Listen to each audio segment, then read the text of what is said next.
harka fuune akkam jirtan ashama daawwattoota kiyyaa fi hordoftoota kiyya kabajamoo kanneen addunyaa garaagaraa irra teessanii meeshaa teeknooloojii haalli ammayyaa fideen bakkuma jirtanii na daawwachaa jirtan nageenyi rabbii bakka jirtanitti isiniif haa ta'u.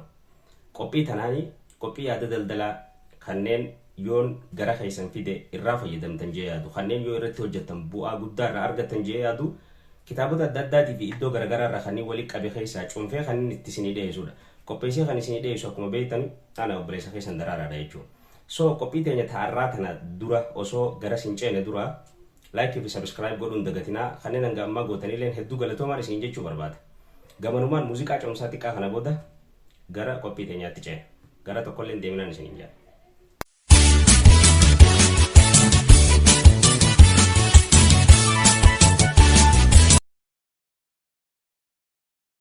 Deebilee jira baga jiraatan hundi keessan hordoftoota kiyyaa fi daawwattoota kiyya kabajamoo arraan tana yaada daldalaa tokkoon isinii qabadhee dhufe irra guddaan keenya biyya keessatti daldaluurra biyya biraa deemuurra filanna keessattuu biyyoota arabaa wantoota adda addaa kan obboleessi achi jiru obboleettii ama kan obboleettiin achi jirtu obboleessi ama dhiiroo biyya keessatti yoo hojjannee hoo maallaqa hangasan hojjechuu hin dandeenyu biizinesni maallaqa hangasan irraa argachuu dandeenyu hin jiru ji'atti birri meeqaan argadha dhiiroo yoo mana namaatii fi hojii biraa biyya biraa deemee hojjedha keessattuu kanneen biyya arabaa jirtaniif hin dhaamsa kana qaba jechuudha. Yoon biyya keessatti hojjedhoo ji'atti hojiin hangas irraa argachuu danda'u hin jiru. Gabaabdumatti dursinee wanni beekuu qabnu namni tokko daldala keessa seenuun dura laffaatii nama barbaachisaa beekuu qaba. There is no free lunch. Laaqanni bilisaa yookaan nyaanni bilisaa hin jiru jechuudha. Wanni hundi laffaatii feeti.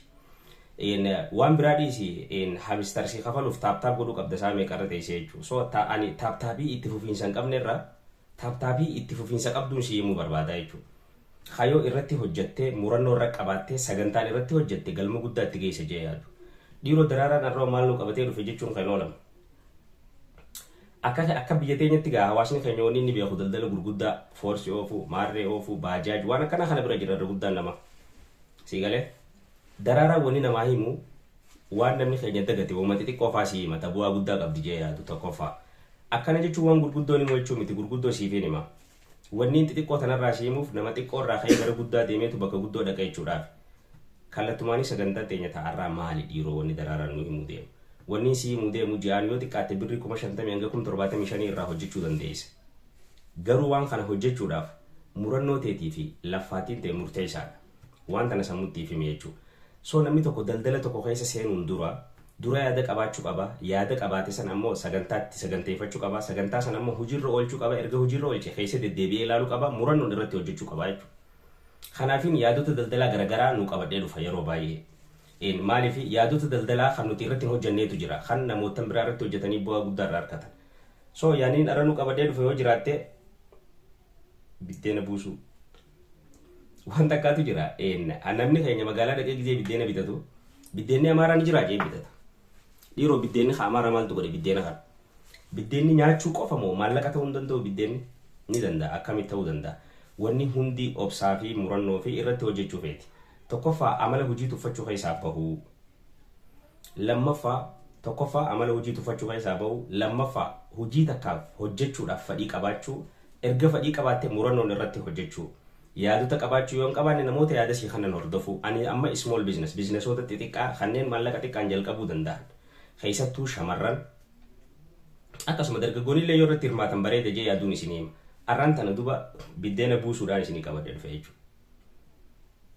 Biddeena amaaraa jennee bitanna irra guddaan keenya biddeena nuti bitataadha malee gurguraa miti. Biddeenni daabboowwan adda godhan jiru daabboon amma tolfamtee gurguramti bakka adda addaatti. Biddeennis maaliif hin gurguramne? Itoophiyaa tana keessa namni biddeena kana biraandi godhanii komershaalaayis godhanii ilaa biyya alaa erganii gurguranii jira. Eenyu faadha isaan sana? Xiqqoomarraa kaanii jechuudha. Kanaafuu wanni si dhaamu biddeena gurguru. Maal kasi barbaachisa gabayaa biddeena kana keessa seenuudhaaf. Tokkoffaa bakka bareedduu filachuu yeroo hunda akkuma hin jiru. Lammaffaa qarshii hanga si barbaachisuun si hima. Erga waan kana gootee booda biddeenni waan namni nyaataa barbaadu waan taateef gabayaan isaa bal'oodha bakka hunda jirti. Namni tokko xibaaba tokkoon hojii jalqabuudhaaf yoo xiqqaatte maal feesa barbaachisa. Wantoota meeshaa ittiin hojjetu waliigala gizee walitti idaanee birrii 45,000 irraa hanga 40 gaafataa jechuudha. 45,000 irraa hanga 50 gaafataa jechuudha dhiifama wajjin. Inni kuni xiqqeessee jalqabuuf jechuudha. So namni tokko hanga birrii 45 irraa hanga 50 hanga 60 illee waan kana yoo jalqabu taate okay erga jalqabee hangam takka bu'aa irraa argachuu danda'a kan jedhu tilmaamumaanii si kaaya maal jambeeta namni tokko kararra si kaaya deemee khatti dhaqqabu si jechuudha. Namni tokko fakkeenyaaf waan kana waggaa jalqabee xaafii kiiloo takka biddeena meeqa godhuu danda'a daqiiqaa meeqa keessatti. Biddeeni takka gabayaa irratti meeqa guyyatti hangam takka yoo oomishe qarshiin daraaraa nama siinjee kan argachuu dandeessa. Takkaffaa namni tokko xaafii kiiloo takka biddeena firii 8 irraa hojjechuu danda'a. Daqiiqaa 15 keessatti. So sa'a 8tiif yoo hojjete namni tokko biddeena 290 irraa hanga 300 hojjechuu danda'a jechuudha.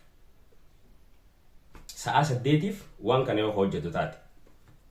Akkana jechuun biddeeni tokko gabayaa irratti qarshii meeqa. So biddeena 300 sa'a 8 keessatti hojjechuudhaaf waciin isaa guyyaa irraa birrii 5,000. Akkana jechuun waciin daakuu yookaan ficaa inni arraan tana hojiirra oolchuu yookaan operation costiin isaa guyyaa takka birrii 5,000 jechuudha. So waan kana birrii 22 hanga birrii 25tti yoo gurgure qarshii 1,600 fi 60 irraa eegaleetti hanga qarshii 2,500 irraa argachuu danda'a jechuudha. Garuu gabayaa irratti biddeenni hanga qarshii 30 deemaa jira jedhama jechuudha. So 25tti average yoo qabanne biddeena 300 san birrii 7,500tti hojjeta gurgura kara gabayaa dhiyeessaa jechuudha. So waciin isaa guyyaa 2,500 garuu gurgurtaan isaa 7,500 5,000 waciin isaa 5,000 gurgurtaan isaa 7,500 akkana jechuun 2,500 guyyatti hojjechuu danda'a.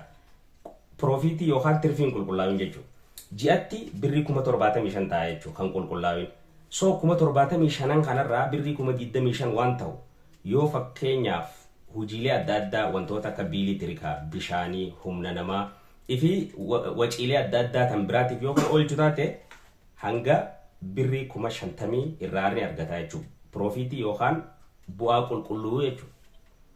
Amala waan kanaan qabnu hawaasa keenya keessatti. Amala deemuu bakka sanitti wanti nuti hojjennu waa'ee nama sinjoo kana agatta uummata. Arraaf qophiin qabadhee isinii dhiyaadhe qophii tana.